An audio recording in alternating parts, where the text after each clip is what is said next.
Butterfly na hindi ito ang tamang panahon para sa ganitong kaisipan dahil masyadong mapanganib ang nilalang na ito. Tuwing nakikita niya ito, bumabalik sa kanya ang masakit na alaala noong araw na umalis sila sa mundo at lumipad patungo sa kalawakan para lamang matakasan ang halimaw na ito. Pagkasabi niya nito, nangilid na ang kanyang luha sa galit dahil muli niyang naalala ang mga dinanas nila sa kamay ni Zombie noon. Nang makita naman ito ng kanyang kasamahang malaking lalaki, tila handa na itong atakihin ngayon si Zombie. Ngunit pinakalma siya ni Butterfly at sinabi na ang kanilang layunin ngayon ay hindi upang kalabanan si Zombie. Dahil kung gagawin nila iyon, maaaring magresulta ito ng maraming hindi kinakailangang problema. Sumang-ayon naman dito ang iba pa niyang kasamahan. Pagkatapos nito, nagpaalam na si Butterfly sa kanila dahil nais na niyang magpahinga. Ngunit bago siya umalis, ibinili niya sa kanyang mga kasama na manatiling dito at bantayan si Zombie. Pinayuhan din niya sila na panatilihin ang kanilang distansya sa kanya. Pagkatapos, muli niyang ipinaalala sa kanila na ang pinakaimportanteng misyon nila ngayon ay ang mahanap ang limitasyon ng lakas ni Zombie. Samantala, sa laboratorio ni Professor Faye, kasalukuyang sinusuri ng Ancient One ang disenyo ng kanilang nilikha. Matapos niyang makumpirma na tama ang lahat ng detalye, sinabi niya na pinakamahusay pa rin talagang trabaho para sa kanya ay ang mecha engineering. Matapos marinig ito, nagtanong ang assistant tungkol sa nakaraang sibilisasyon bago nila at kung anong klaseng sibilisasyon ang meron sila noon. Sinabi naman ng Ancient One na wala siyang ideya dahil hindi tulad nila na nakapag-iwan ng mga legacies para sa susunod na henerasyon. Wala silang nakita na kahit anong naiwan ng mga ito kaya nag-umpisa sila sa zero noon sa kanilang sibilisasyon. Samantala, sa gitna ng karagatan, makikitang naglalayag na ang mga aircraft carriers na pinamumunuan ni Zombie at sa itaas nito ay makikita ang isang reporter na nag-uulat sa mga nangyayari. Sa loob naman ng isa sa mga aircraft carrier, makikita ang isa sa mga ordinaryong zombie na tumatawag sa kanilang boss na nakasuot ngayon ng kanyang bagong uniforme bilang ang bagong chief ng kanilang bansa. Bago nito, nagkaroon si Zombie ng ilang buwan upang sanayin ang kanyang sariling naval force at matapos niyang sanayin ang kanyang mga tauhan, naging pamilyar na sila sa pagkontrol ng operasyon ng kanilang mothership. Natutunan din ng kanyang mga tauhan kung paano ay operate ang mga aircraft carrier at magtrabaho gamit ang mga bagong sandata upang ay coordinate ang kanilang land at air strikes. Siguradong magugulat ang mga tao sa Country B kung malalaman nila na ang mga sandatang dinevelop nila para labanan ang mga zombies ay ang mga zombie mismo ang gumagamit. Habang ang mga aircrafts ay nagsisimula ng i-monitor ang paligid ng kanilang mga nasasakupan, si Violet ay makikitang nakatayo sa isa sa mga control room ng isa sa mga barko. Sa sandaling ito, nilapitan siya ng isa sa mga tauhan ni Zombie at sinabi sa kanya na inappoint siya ng kanilang boss bilang isa sa mga council. Kasabay nito, inabot din niya ang kanyang uniforme at appointment letter. Pagkatapos nito, pinuntahan naman niya si Lanky at sa kaparehong paraan ay binigay din niya ang appointment letter kung saan nagsasaad ng pagka-appoint niya bilang council ng naval fleet ni Zombie. Sinasabi niya kay Lanky na handa na ang kanyang uniforme, pero iginigiit ni Lanky na hindi niya kailangan suotin ang kanyang uniforme ngayon dahil may pribilehyo sila na huwag magsuot ng uniforme kung di nila gusto. Habang nasa gitna sila ng karagatan kasama ang fleet ng mga zombie ng Country A, sa pagkakataong ito, ipinadala ng bansa ang buong navy nito na may kabuuang 3 fleets. Naiulat sa balita na ang kanilang kompetisyon ay isang pagsubok upang makita kung sino ang makakakuha ng isla. Ito ay nangangahulugang isang pagsubok ng kooperasyon sa pagitan ng bawat council at chiefs ng bawat bansa, pati na rin ang kanilang kakayahang mag-adapt sa sitwasyon. Ang lahat ng fleets ay kailangang patayin ang kanilang navigation at satellite communication systems at tanging radyo lang ang pinapayagan na gamitin para makipagkomunika sa ibang fleets. Ang mga kalahok sa pagkakataong ito ay kasama ang pangalawang naval fleet ng Country A na pinamumunuan ni Zombie, ang unang fleet ng Country A na pinamumunuan ng kanilang department head na si Chu ng Stainless Steel Fleet, pati na rin ang pangatlong naval fleet na tinawag na Explosive Sausage Fleet. Sa kabilang banda, ang team ng Country B ay binubuo ng unang fleet na pinamumunuan ni General Bango at ng Yao Sisters, ang pangalawang Naval Fleet na pinamumunuan ni Lieutenant General Zingo ng Country B, at ang pangatlong fleet na pinamumunuan ni General Hu mula sa Country B. Sa kasamaang palad para sa mga mamamahayag, hindi nila magagawang ma-interview ang bawat kalahok dahil nakatutok sila sa championship at nagpatupad din ng mahigpit na mga hakbang upang protektahan ang kanilang military secrets, kaya lahat ng requests para sa isang interview ay tinanggihan. Gayunpaman, si Zombie ay medyo magiliw at pumayag na sagutin ang mga tanong ng lahat. Tinanong siya ng reporter kung may advantage ba ang naval fleet ng kanilang bansa at sino ang sa tingin niya ang mananalo sa exchange. Sumagot si Zombie na sa tingin niya ay dapat lang silang magkaroon ng kaunting kompetisyon at maging mas mapayapa para makauwi ng maaga at makakain ang lahat. Sa tingin ng mga manunood, ang Zombie ay isang baliw. Bukod pa rito, tinanong ng reporter si Violet kung saan nakasalalay ang kanilang lakas at kung sa tingin niya ay kaya nilang manalo. Sumagot si Violet na ituturing na nilang panalo kung hindi niya dadalhin ang mga barko sa isang ilog. Sa kabilang banda, tinanong din nila si Lanky, pero sinabi lang niya na may masamang pakiramdam siya tungkol dito. Pagkatapos nito, sila ay naglayag na patungo sa kanilang destinasyon. Samantala, sa unang fleet ng Country B, ang Yao Sisters ay curious tungkol sa layunin ng pagkuha ng isla dahil mas madali ito para sa kanila noong kailangan lang nilang pumatay ng mas maraming zombie. Gayunpaman, nag-aalala si Snow tungkol sa pangatlong fleet na biglang nagkaroon ng isang pares ng kababaihan sa kanilang upper ranks na hindi nila kilala ang pagkakakilanlan. Narinig ni Snow ang tungkol sa mga taong ito na nagtatrabaho ng matagal at kamakailan lang na-promote, kaya bigla silang nagtataka kung ano ang nagpapasikat sa kanila bigla. Nakaamoy ng kakaiba si Tayshan kaya tinanong siya ni Butterfly kung may problema, pero agad niyang itinanggi at sinabing may ilang tao lang na gustong makipag-away. Samantala, ang Blood Queen ay nakaupo lang at naghihintay na may mangyari. Ang lalaking kamukha ni Wolverine ay naramdaman na may isang taong mapanganib na tao sa lugar na ito. Napansin niya na ang pinagmulan ng taong ito ay marahil ay kapareho niya at maituturing na parehong species. Lumalabas na ang tinutukoy niya ay ang Blood Queen ngunit, hindi pa siya sigurado dahil napakahina ng aura nito sa kasalukuyan. Samantala hindi makapaniwala si Butterfly na may isang tulad pa niya pagkatapos ng maraming henerasyon. Ngunit dahil sa kahinaan ng kanyang aura, inakala niya na malapit na itong mawala. Samantala, sa wakas ay nakarating na sila sa isla sa Atlantic Ocean. Nang dumating sila, iniulat ng pangalawang naval fleet na nakarating na sila sa target na isla at may fleet ng bansa A sa kanilang kaliwa. Sinabi niya sa kanyang tauhan na nagsimula na ang palitan kaya't agad niyang iniutos na magpaputok. Kasunod nito isang malaking bala mula sa kanilang barko ang pinaputok sa pangatlong naval fleet ng bansa A kaya't agad gumalaw ang pangatlong naval fleet ng bansa A upang gumawa ng counterattack sa kanilang barko. Ito ay nagdulot ng pagkawala ng isang destroyer at nabawasan ng 3 puntos ang kanilang score.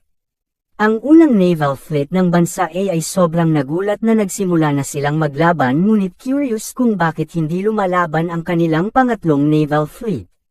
Sinagot ni Department Chen na masyado pa silang malayo. Ang reporter ay sabik na ibinalita na ang bansa B ay hindi na makapigil at nagpasimulang magpaputok malapit sa isla. Bukod sa pagkuha ng isla, may isa pang kondisyon na ang makakakuha ng pinakamataas na puntos ay mananalo rin. Lagi nilang isinusulong ang kompetisyon una at pagkakaibigan ikalawa. Bagaman pinalitan na lahat ng bala ng Black Air Shells upang maiwasan ang pananakit sa mga inosenteng tao, sabik pa rin sila sa close combat battle sa pagitan ng mga konseho ng bansa A at mga general ng bansa B. Ang mga mamamayan ay sabik na makita ang isang kapana-panabik na laban sa pagitan ng dalawang bansa. Agad na iniutos ng commander ng pangatlong naval fleet ng bansa A sa lahat na magpaputok ng lahat ng mayroon sila, habang ipinapaikot nila ang barko sa kanan. Nakapagsigawa sila ng sunod-sunod na atake upang makagawa ng counterattack sa pangalawang naval fleet ng bansa B. Habang nangyayari ito, nalilito naman ang assistant sa mga nangyayari at napagtanto niyang malapit na rin sa kanilang tagwan ang hukbo ng mga tao. Ang ilan sa naval fleet ay nagsimulang magkasunod na umatake sa isa't isa ng walang iniisip na plano.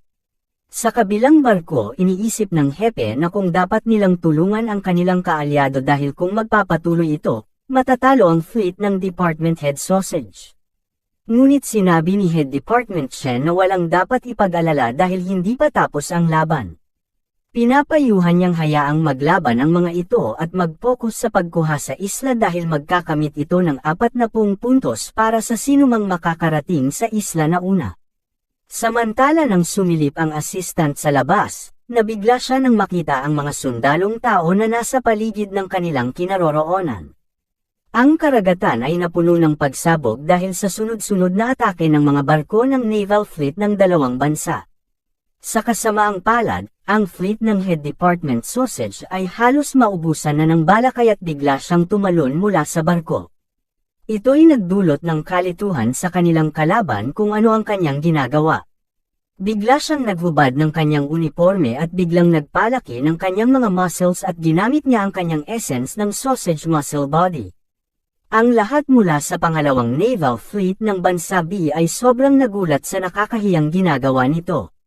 Pati ang mga reporter ay nakakaramdam ng pandidiri sa ginawa niya, at nagsimula pang lumabas ang dugo mula sa iba't ibang bahagi ng kanyang mukha dahil sa kanyang mga nakita. Maging ang mga manunood at sibilyan ay nadismaya sa ginawa niya at hindi kinaya ang kanilang mga nakita. Sa sandaling ito ay humingi ng paumanhin ang reporter sa lahat dahil kahit na ginagawa na niya ito sa loob ng maraming taon, ito pa rin ay masakit tingnan. Samantala, nagpasya ang Lieutenant General na gawin din ang parehong bagay. Agad siyang tumalon mula sa kanilang naval fleet, at bigla niyang sinipa ang mukha ng manyakol na si Captain Sausage, dahil sa matagal nang hinihintay na labanan sa pagitan ng mga general at mga konseho. Ang lahat ay sobrang nasasabik kaya't nagpasya silang mag-cheer para sa kanila habang nanunood.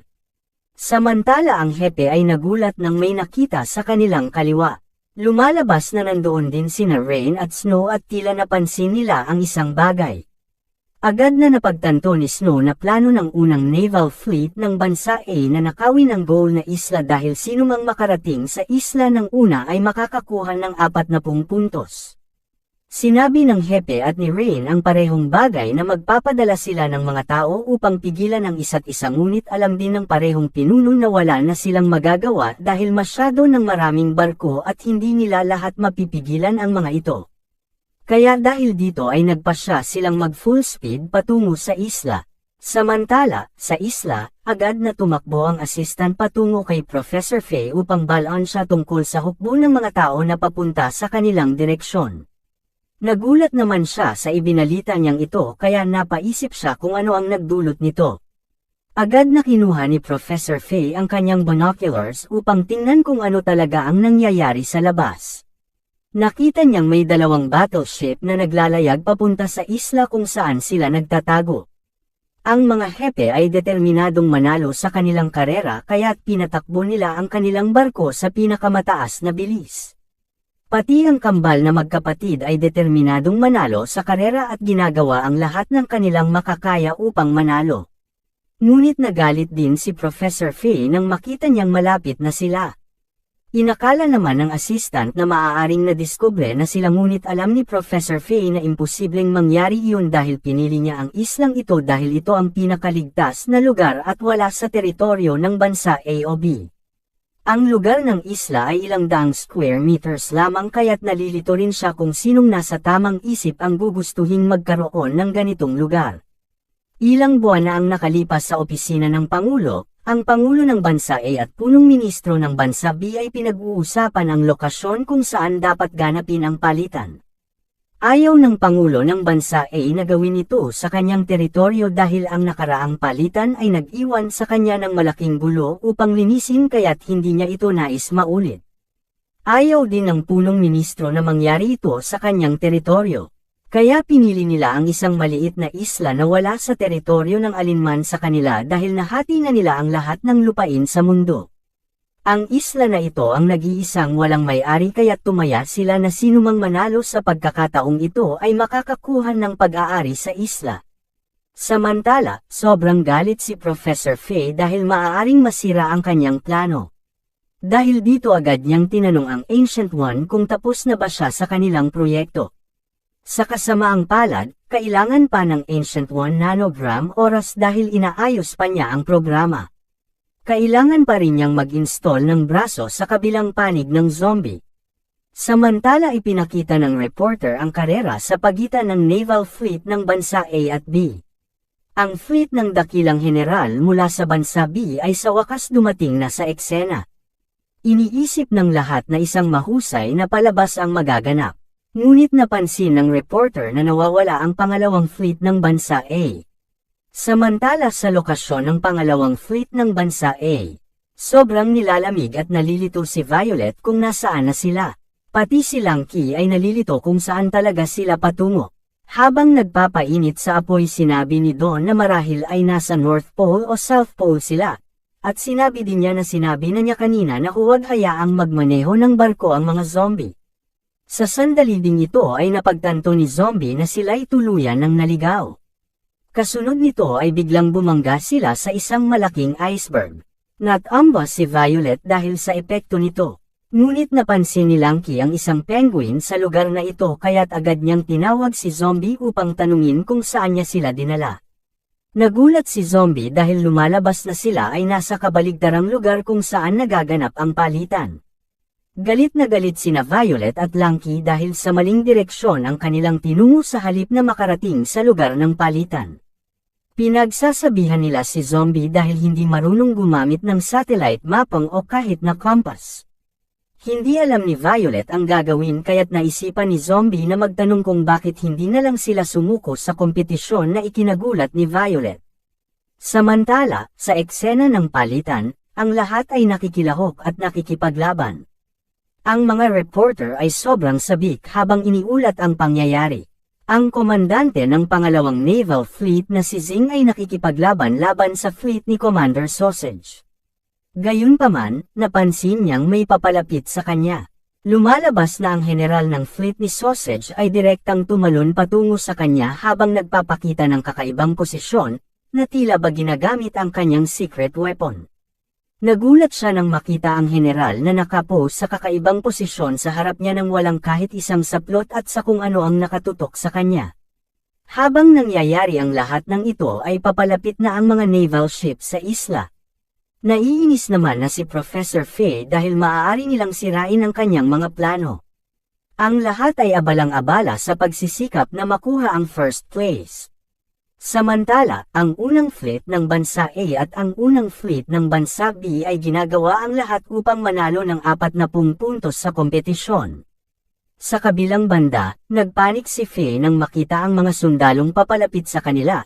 Iniisip na ang mga barko ay magsasagawa ng raid sa kanyang eksperimento kaya't agad niyang inutusan ang lahat na tigilan ang pagtingin sa mga programa at tulungan silang mag-isip ng plano ng pagtakas. Gayunpaman, sobrang pagod at sawa na ang Ancient One sa kakatrabaho ngunit pinayuhan niyang tingnan ang mga specimen ng zombie at alamin kung may natitirang nanomaterial. Hindi na nag-aksaya ng oras ang assistant at sinimulang halukayin ang basura, sa huli ay nakakita siya ng isa. Agad na kinuha ito ni Professor Faye mula sa kanyang kamay dahil gusto niyang gawin ang isang bagay dito. Pumunta siya sa kanyang hukbo ng zombie habang ipinapahayag ang kanyang galit laban sa kanila. Galit na galit siya na ang mga tao ay ginagawa siyang tanga at nais niyang maghayganti gamit ang kanyang kaalaman sa agham na walang makakapantay sa kanya. Sa labas ng isla, habang naglalabanan ang mga barko ng dalawang bansa, napansin ng grupo ng Blood Queen na abala ang lahat na naglalaban kaya't nagtanong ito tungkol sa isang bukas na atake laban sa iba pang barko upang pag-awayin ang mga ito. Sumang-ayon naman dito ang Blood Queen at iniutos na paputukan ng totoong bala ang kalapit na barko, dahil dito ay mabilis na papalapit na ang bala sa pangatlong naval fleet. Nang makita ito ng grupo ni na Butterfly ay agad na tumugon si Tian dito at ginawa niyang parang may huhulihin siya. Pagkatapos niyang gawin ito ay biglang may nabuo na pormasayon ng bato sa tabi ng kanilang barko na nagharang sa bala. Ang kanilang general ay nagulat at nagalit dahil gusto ng bansa ng tunay na laban kaya't inutusan niyang palitan ang mga bala ng totoong bala. Samantala nagulat ang Blood Queen dahil may eksperto sa kabilang panig na nagawang pigilan ang kanilang atake. Lumapit si Tian sa kanilang general at nag-utos na imaneho ang barko patungo sa kalaban na nagpaputok sa kanila. Tumutol naman dito ang general at sinabi na siya ang pinakamataas na komandante sa kanilang koponan kaya kailangan nilang sumunod lamang sa kanyang mga utos. Ngunit bago matapos ang kanyang mga salita, hinawakan siya ni Tian sa ulo at itinaas gamit ang isang kamay upang takutin siya. Walang ideya si Enel kung gaano kalakas si Tian, ngunit naguguluhan siya kung bakit inaatake ng general ng bansa ang kanyang sariling koponan. Sa sandaling ito, sinabi ng alagad ng Blood Queen, Majesty, malapit na tayong mabangga sa ibang barko. Hindi natin maaaring may problem na pinasok natin ang fleet ng bansa A.